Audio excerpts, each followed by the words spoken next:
আপনারা অনেকে আমাকে কমেন্ট করে বলেন, আপু তোমার আর তোমার হাজবেন্ডের মধ্যে কি এমন হয়েছে যে তুমি ডিভোর্সের মতো এরকম একটা সিদ্ধান্ত নিলা?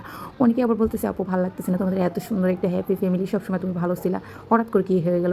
অনেকে আবার বলতেছে এগুলো ঠিক না, অনলাইনে এগুলো শেয়ার করা ঠিক না, এগুলো বলাবলি করা, স্বামীর নামে বদনাম করা।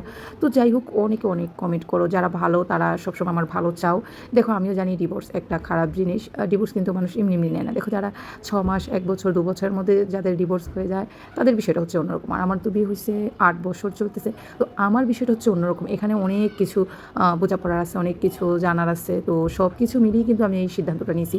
যারা সবসময় আমার ভালো চাও, তারা কিন্তু কখনোই চাও না যে আমার ডিভোর্স হয়ে যাও। তো যারা আমার খারাপ চাও, অনেকেই আছে, তারা হচ্ছে কি মজা নিতেছো, আমাকে আজে বাজে কথা বলতেছো, অ্যান্ড আমার জামাই তো বলতেছোই।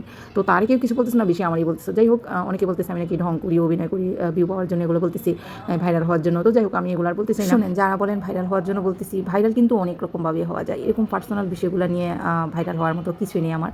আমি যেহেতু আমার পার্সোনাল বিষয়গুলো আমার পেজে শেয়ার করি, আমি এমন না যে আমি নায়িকা, আমি কোনো বড় সেলিব্রিটি যে আমি এখানে শুটিং করতেছি। আমার পেজে যা ভিডিও দিতেছি, ফটো দিতেছি, আমি যা বলতেছি তা কিন্তু বাস্তব না। বিষয়টা কিন্তু এরকম না। আমার সব কিছু কিন্তু রিয়েল, আমার রিয়েল ভয়েস, আমার রিয়েল ভিডিও। আমি কিন্তু আমার জীবনের মানে বাস্তব সব কিছু আমি তোমাদের সাথে শেয়ার করি। ইদানিং একটু কম শেয়ার করা হয় ব্যস্ততার কারণে।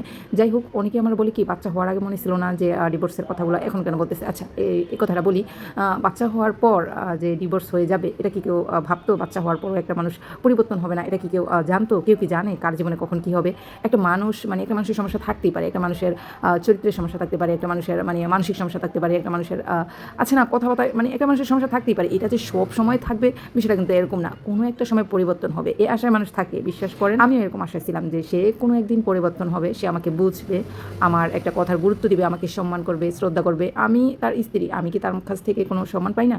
সে আমার স্বামী, আমি তাকে যথেষ্ট সম্মান করি, শ্রদ্ধা করি, কিন্তু আমি তার কাছ থেকে পাই না। বিশ্বাস করেন, আমি সবসময় আশা থাকি আমি তার কাছ থেকে কোনোদিনও কোনো জিনিস চাইবো না, কিন্তু সে নিজে থেকে আমাকে একটা জিনিস গিফট করবে। সে একটা ফুল হোক, একটা ড্রেস হোক, একটা খাবারের জিনিস হোক, একটা আইসক্রিম, একটা চকলেট, মানে যে কোনো বিষয়। আপনাদেরকে আমি সিম্পলভাবে কয়েকটা উদাহরণ দেখালাম। মানে আমি আশায় থাকি সে আমাকে এই জিনিসটা গিফট করবে, কিন্তু না, দিন শেষে দেখা যায় কি আমাকে শূন্য হাতে থাকতে হয়। সে কখনোই আমাকে এগুলো গিফট করে না। তো একটা সময় এসে আমি ভাবলাম যে আমি চেয়ে দেখি আমি পাই কিনা। তো যখন চাইলাম তখনও পাই না। আজ না কাল, কাল না পরশু, এরকম। আসলে আমার জিনিসগুলো আমার কাছে খুব খারাপ লাগে। প্রত্যেকটা মেয়ে চায় মানে চাওয়ার আগে তার হাজব্যান্ড তাকে কিছু গিফট করুক। আচ্ছা, আপনারা বলেন, বেশি চাহিদা এরকম মানুষকে কি আপনারা পছন্দ করেন? সে ছেলে হোক আর মেয়ে হোক, বেশি চাহিদা থাকা ভালো না। সীমিত চাওয়া কিন্তু ভালো। একটা মানুষের সাধ্যের মধ্যে সে যেন আপনাকে একটা জিনিস দিতে পারে, এরকম চাওয়া পাওয়া কিন্তু। তো আমিও কিন্তু ওইরকমই। আমিও চাই আমি কিছু চাওয়ার আগে আমার হাজব্যান্ড আমাকে কিছু গিফট করুক। আমি কোথাও একটা ঘুরতে চাই, ও যেন সেটা বুঝতে পারে। তার সাথে কিন্তু আমার অনেক ঘুরতে যাওয়ার ইচ্ছে, কিন্তু সে কখনোই সময় পায় না। কিন্তু তার বন্ধু বান্ধবের সাথে ঘোরার সে প্রচুর সময় পায়। কিন্তু বিশ্বাস করেন, আমি চাই সে নিজে থেকে আমাকে নিয়ে কোথাও ঘুরতে যাক, আমার বাচ্চাদেরকে নিয়ে, কিন্তু সে সময় দিতে পারে না। এটা কি ঠিক? আপনারাই বলেন, বউ বাচ্চাকে সময় দেবে না তো বন্ধু বান্ধবকে সময়? এখন হয়তো অনেকেই বলবেন, এই কয়টা কারণে কি ডিভোর্স দিয়ে দিবেন? একদমই না, আরও কারণ আছে।